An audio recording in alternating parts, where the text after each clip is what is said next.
Welcome to the Animas Podcast. Today we're going to be talking with Teresa Wilson. She's going to be sharing with us her journey from working in prisons all the way up to writing her book about creatives. During this conversation, we're going to have a really insightful look to the way that Teresa works, with the sense of being authentic and the sense of being us, ourselves, the you that you want to be.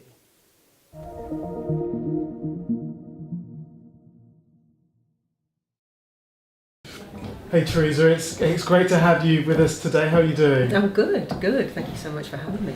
So, it's been a while since we last spoke, so it'd be great if you could just sort of let me know, what is it that you're up to these days? So I'm at a really exciting point where I have been coaching in prisons for the last 4 or 5 years and loved every day of doing that work. But as a coach, I think I recognise that you can't get too comfortable. And I was getting a bit comfortable whilst coaching people, asking them to get out of their comfort zones. And so was thinking for a while about, well, what next and what does that look like? And throwing lots of things up in the air.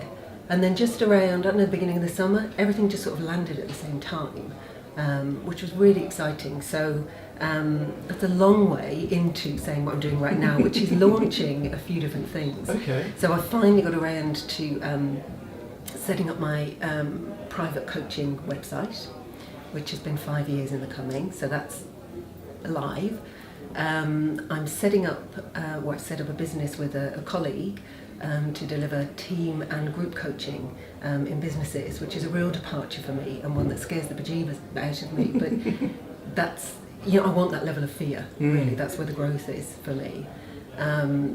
I'm just starting work as an associate coach for Sanctus, mental health charity organisation, and I'm really, really excited about that because that gives me community. And I'm just finishing writing a book with a friend of mine, which is all about creativity and coaching, and looking at how the very many different ways that creatives can get in their own way when it comes to their own creativity. So kind of having a lot of coaching conversations with creatives, and so working on a book which will then go into businesses and help people unleash the creativity in the people in their organisations. So you're busy. So I've got a lot on, yeah, but I'm so excited. So before we talk about some of that current stuff, I just want to go back a step and explore the work that you were doing in prison. So that was is it Coaching Inside Now? That's right, yeah. Okay, so tell us a little bit about that work. That work, it was just such a blessing for me personally, because I come from a community development background, and so I always knew that I wanted to coach people who couldn't afford to pay me, and so I googled coaching in prisons and found the organisation and started volunteering for them initially. And I don't know if it was what I expected. I don't know what I expected. I don't think you can really know what coaching in prison is going to be like. And I remember the heart-stopping moment when they were kind of, oh yeah, and we'll just go and get your keys. And I remember thinking, I get keys for a prison, it was insane. But they do when you walk around with keys, and that for me is probably the biggest differentiator. Once I get in the room with somebody, I'm coaching, and it takes an awful lot for somebody to get to that point, to get through the door and sit down in front of me. But they're my client. Yeah. Everything else just melts away. They're my client. I'm there for them. We're there as equals. We're coaching completely as I would coach anyone anywhere. And that's a really unique experience for people in prison, where the hierarchies and where you're told what to do all the time. So it's very unique for them. But for me, it's exactly the same. Apart from the moment at the end of the session when I get up and I let them out the door. Wow. And that's always a really sticky moment, because we can have had such an intense connection, amazing work gets done, and then I can't quite ever get over that moment that I let them out. It pops the bubble a little bit for me. So are they able to leave before the end of the session, or is there like a timing thing that they have to stay in there for that period of time?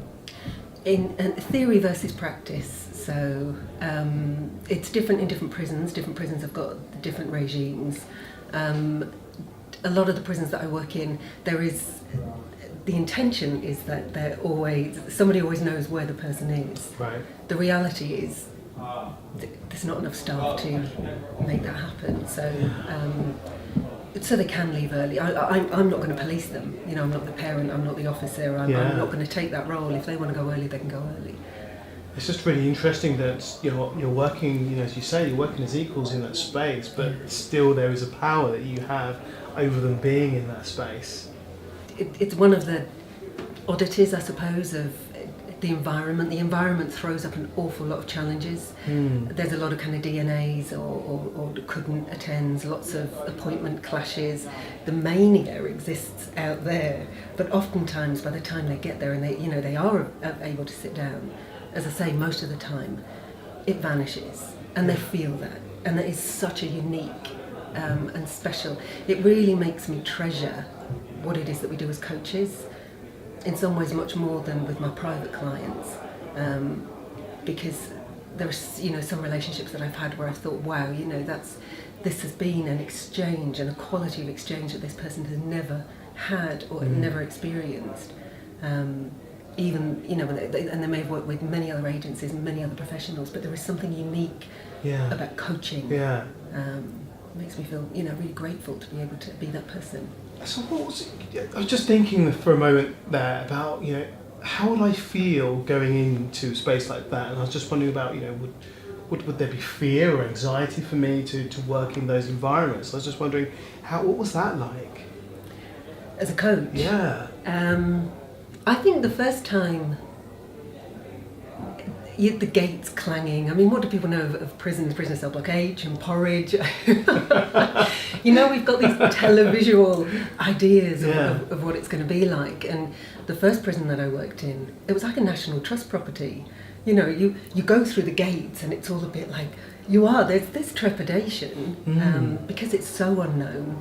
But kind of went through this big gate and it was like National Trust, old Victorian buildings, beautifully maintained gardens.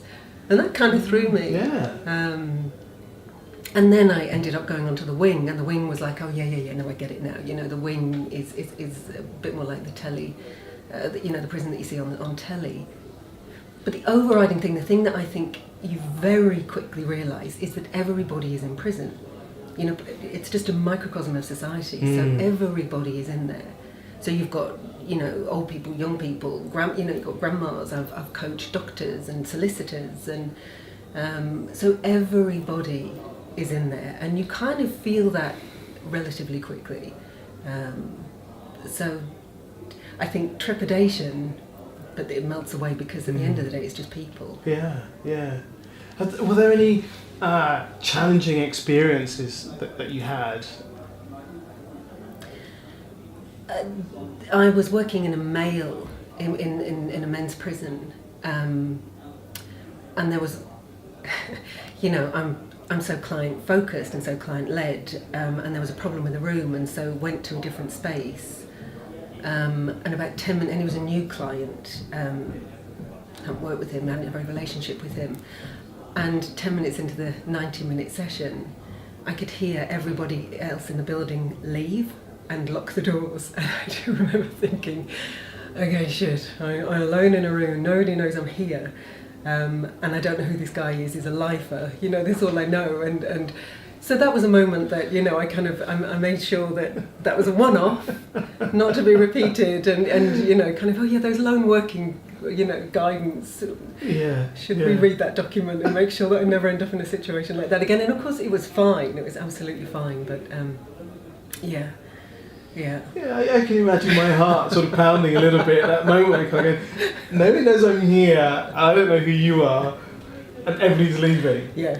I suppose in a sense you could have that experience outside of prison, working with a client where you suddenly go, this doesn't feel safe, or I'm unsure. So it's not to say that just because you're in prison it's going to be bad. You can have challenging situations outside that space as well. And that cross-fertilisation of learning, there's stuff that I've learned in prison that I take out into my private practice and vice versa. But it's all just opportunities for growth, really.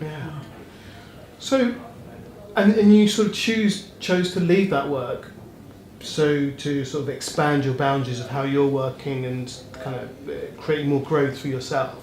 It was time to get frightened. Yeah, I love the work, and I could do it forever. But as a coach, I just think it's so important to live the values, to live what it is that we work with clients on. So I get coached all the time myself. But the space within which I'm being coached was it was all just a bit comfortable. Okay. So I'm ready for a bigger leap, and it took a while to work out what that was. And then I had it was a one-day event organised by the ICF in London, and it was an introduction to team coaching, and I just fell in love with it. The trainer was incredible. I loved the way that she spoke about coaching. She talked in ways similar to Nick about the need of authenticity as a coach. It's it's the bedrock of everything comes from really just working on deepening that relationship with your authentic self and bringing that to the space. So I was really taken with it. So I did the training course earlier this year, and it's relational team coaching. So it's working with all the stuff that goes on in between, all that's unspoken, all that's simmering, and all the ways in which we're impacting on other people without even realising it. So helping to kind of surface some of that so that people can be their as authentic as possible selves in that team, so that they can really get on and work. I love that sort of group and team coaching work. There's something really interesting about exploring how is a team holding itself back through how we are operating together, and what's the unsaid that's in the space that we all feel but it isn't being voiced. And, that works incredibly fascinating. And I remember doing the stuff with his name's just falling out of my mind now, but we did the systemic coaching and leadership, Simon Weston. Right. So I did some work with Simon Weston around leadership coaching, and he talked about the patterns that exist within groups and leaders and how we're all showing up. It's just like, this stuff's amazing. Yeah, it's juicy. Yeah. It's really juicy. And what I loved about the course was that it was barely taught here, and it was mostly taught here in the space between us all. It was really experiential. It was really and so funny how you can be in your head, running your own version of the story of how it is and how it should be.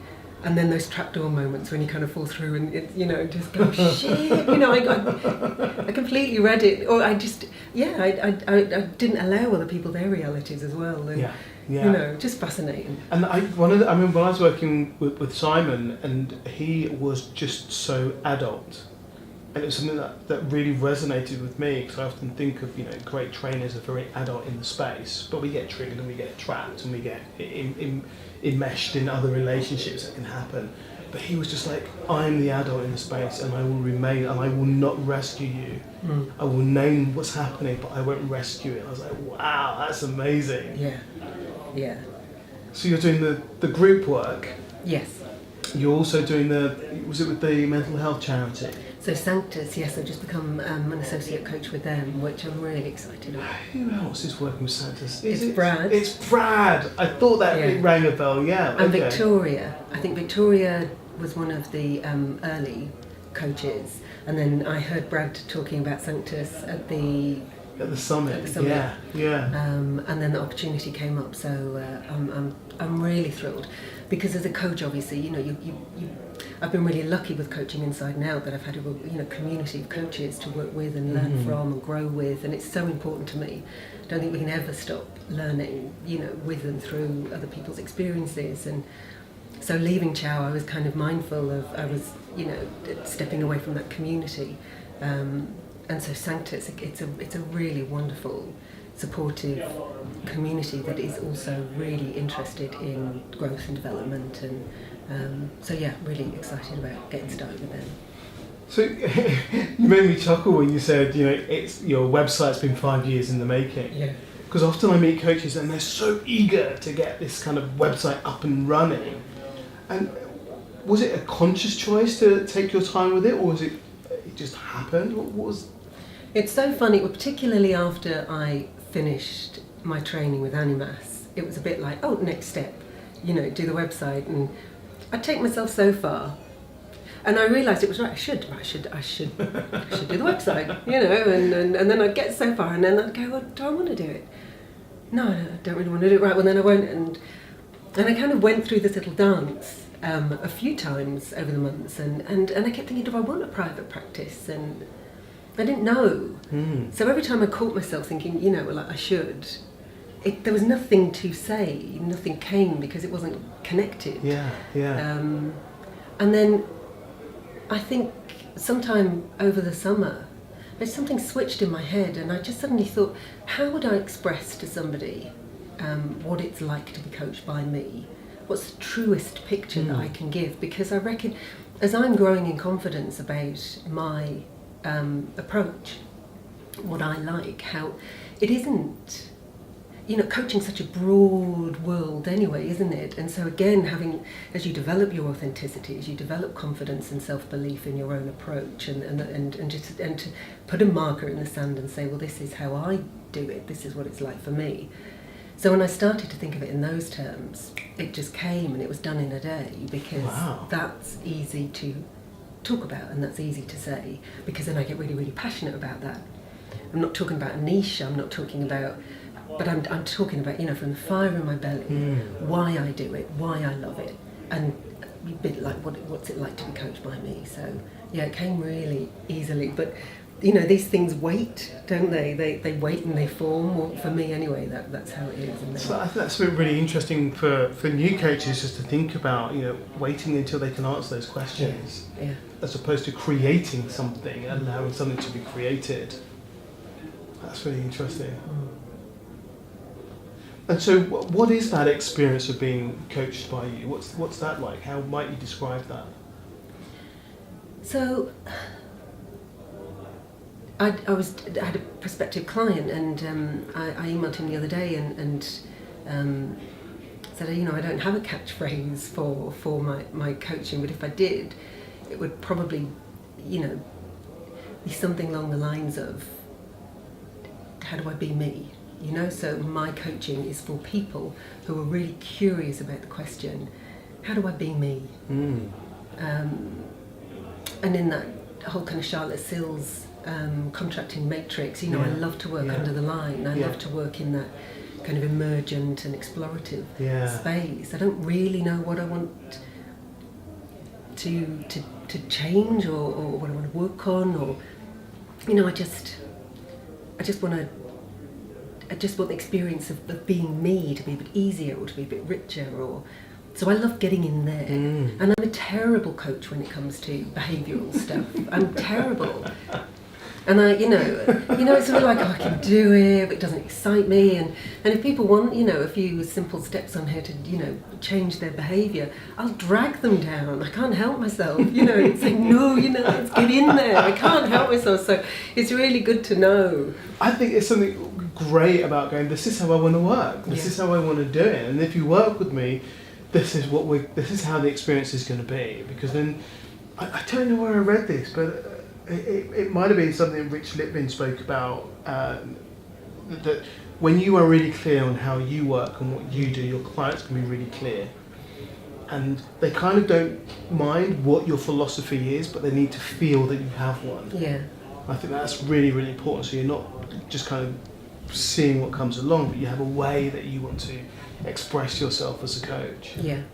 And that's the interesting thing, is what I found is I can't help but express it in this way, but it took that time to get to that place of honesty where I wasn't trying to be a kind of coach who, and the coach who can do everything. Well, I can't do everything, and I don't want to do everything. And actually, but this bit, because that's what I realised, in prison, I work with whoever comes through the door, and I was thinking, why is it there are some people who the connection, we just fly and we work and stuff gets done, and it's such an incredible experience as a coach when you've got that kind of connection, and it's so satisfying and so rewarding.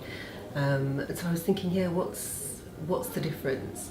And it was that willingness. It was something in them got it, you know, and all unspoken, but we just sort of got it. So yeah, I think the more then that you can think, right, what are the experiences I want to have? What is it? What is that? So then if I can communicate that, then I'm more likely to get more of that. Happy days. Yeah, absolutely. So you've also written the book. So Goddamn writing. Still.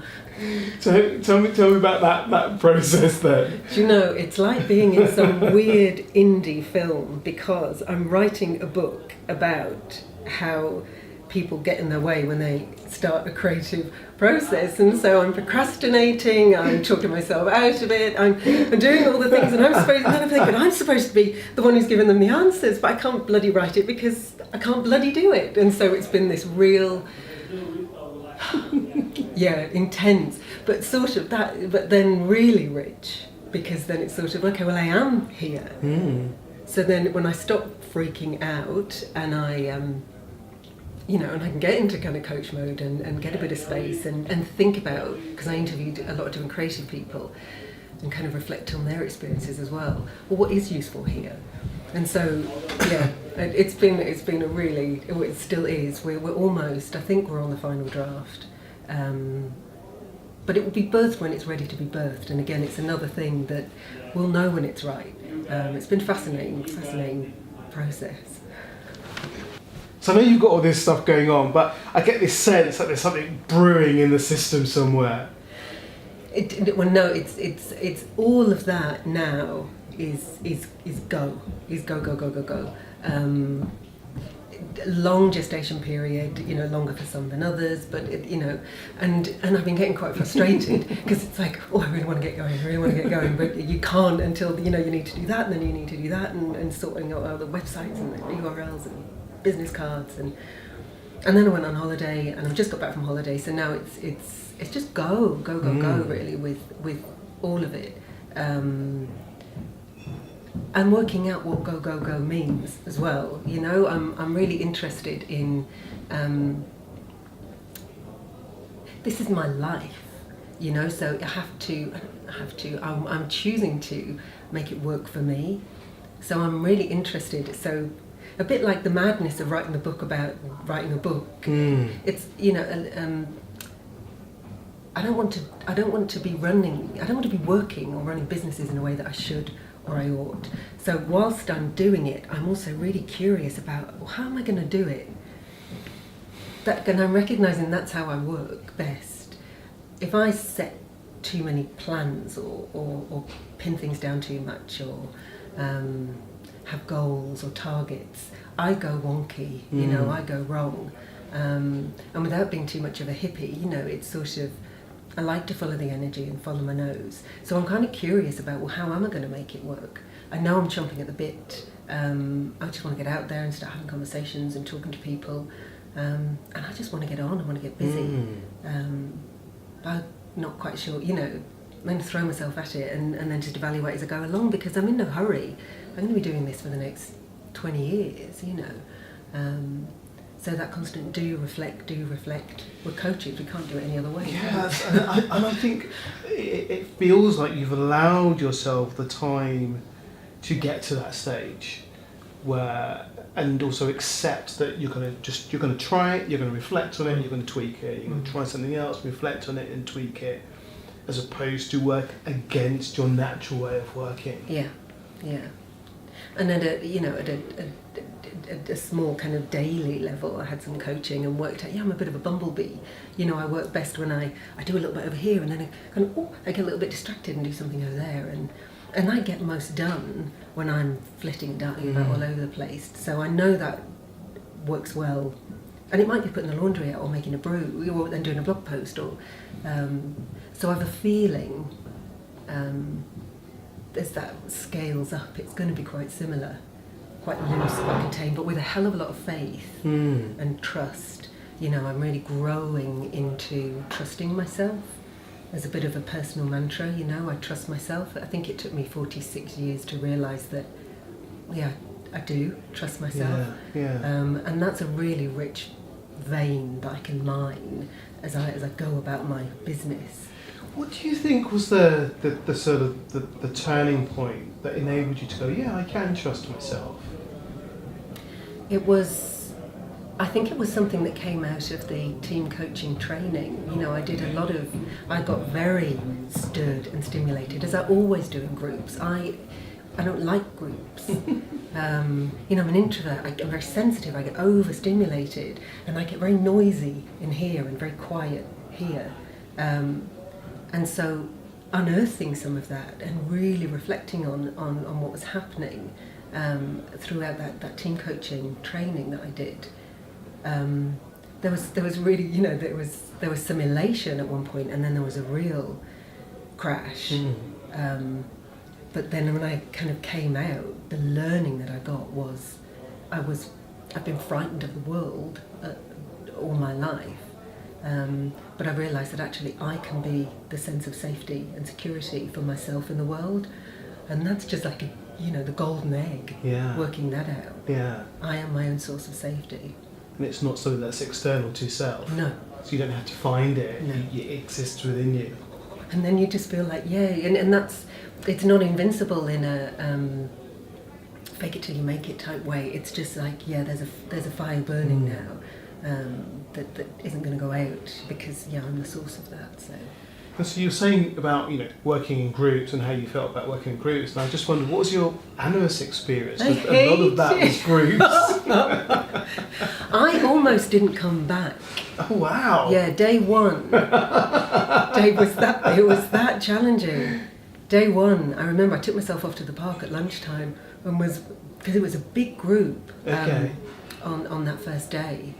I remember having my lunch in a park away from everybody, and I really didn't know if I could do it. And then by the end of day two, made a couple of really good connections, and that it was always going to happen. I was never going to not, but it was really quite suffocating because it's just so goddamn noisy for me.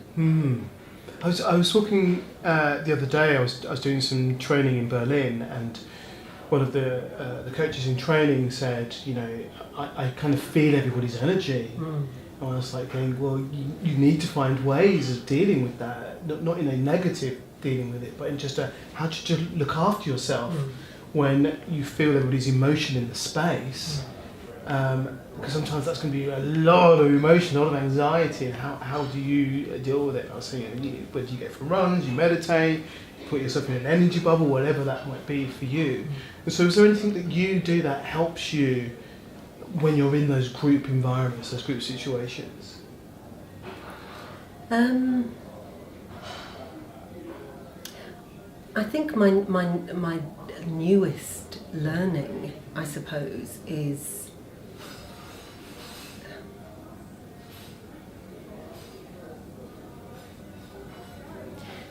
I think one of the reasons it's difficult is because the story that I'm running in my head contains all the rules for how it should be. And if only that one would be quiet, and if only that one would do, and the facilitators clearly asked us all to, X, and so recognising that, the source of the anxiety or trouble or disturbance isn't out there, it's here.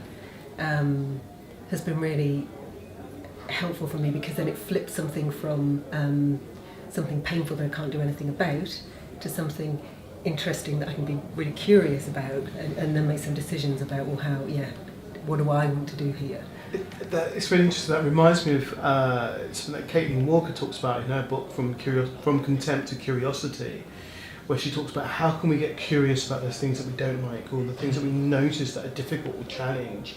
So instead of putting somebody down or pushing something away, how can we kind of go, I'm curious about that person being late or interfering, and exploring it through that way. It sounds a little bit like that. Yeah. What's coming up for me, and what can I own? And I'm doing a lot of that, kind of even at home, a little bit that Byron Katie stuff, maybe flipping it, something saying, well, that person's really annoying me. Saying, well, no, I'm annoying myself.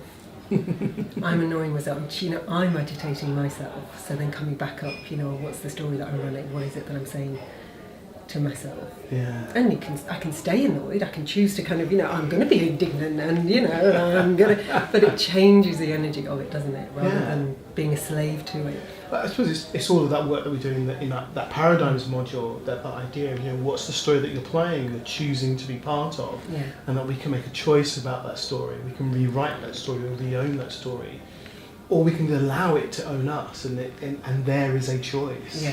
Yeah. And it's often funnier, and there should be.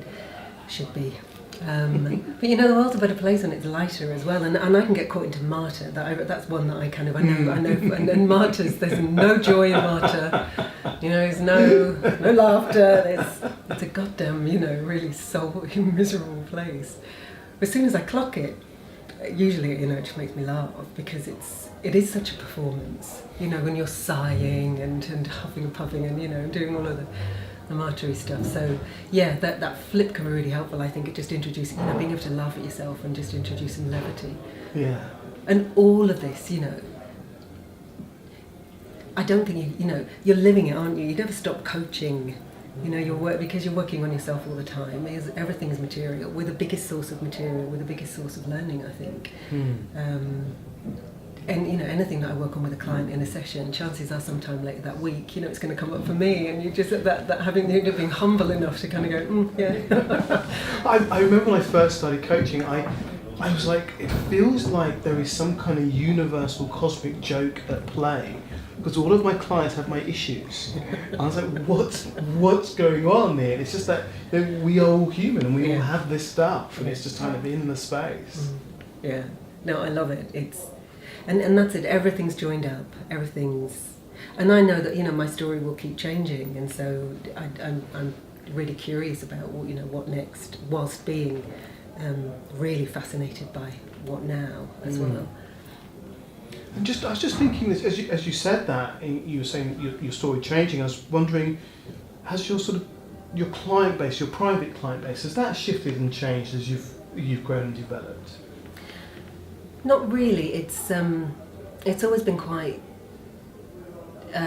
organic in that I've never looked for clients really. So it's always just been recommendations, or so I've worked with anyone that has kind of come on my radar really. And there's been some breadth there, which has been really helpful. And there's been some people that I've ended up working with that have helped me to recognise, well, that wasn't a good match, and again helping me refine that thinking around.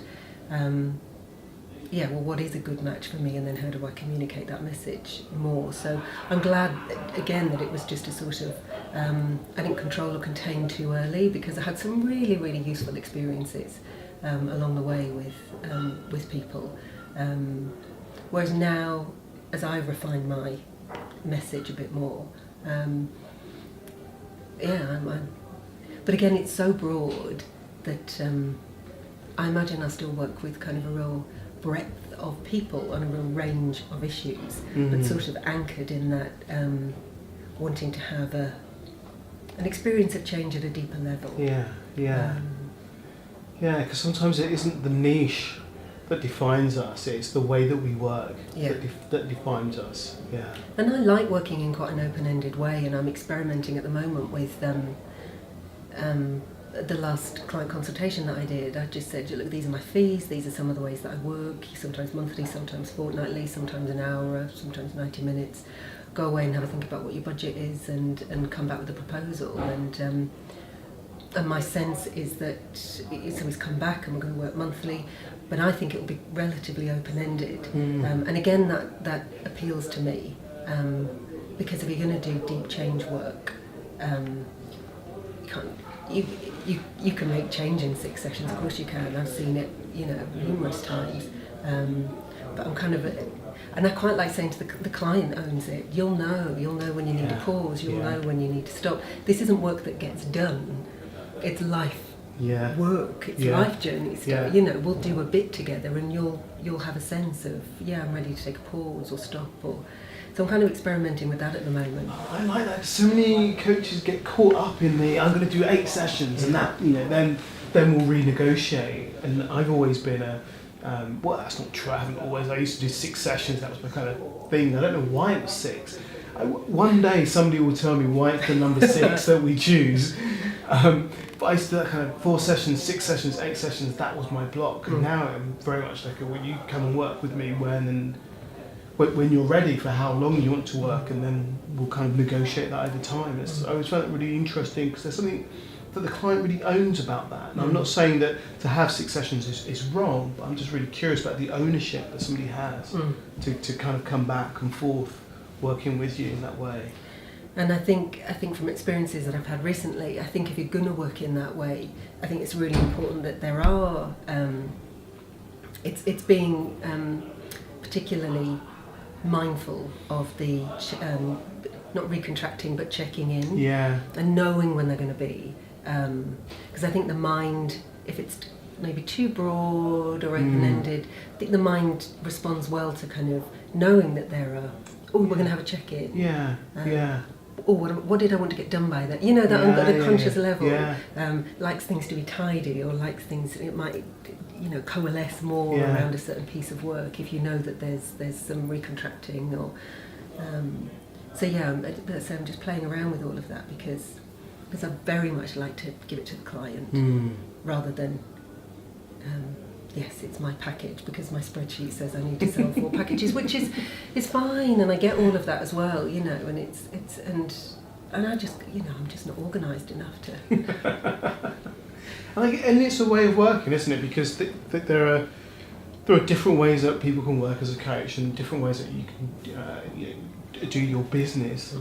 And it's like finding what's working for you, because if it works for you and you're happy with it, and it's giving you the outcome that you need, then that's how you might want to work. And different need for clients as well, and that's it. I'm very clear that the way that I'm talking about coaching, there's a lot of people that won't be my client, and a lot of people will want the coach to actually take more of it. And send me a summary at the end of each session, and do a lot more of that accountability thing and checking in with me. They want.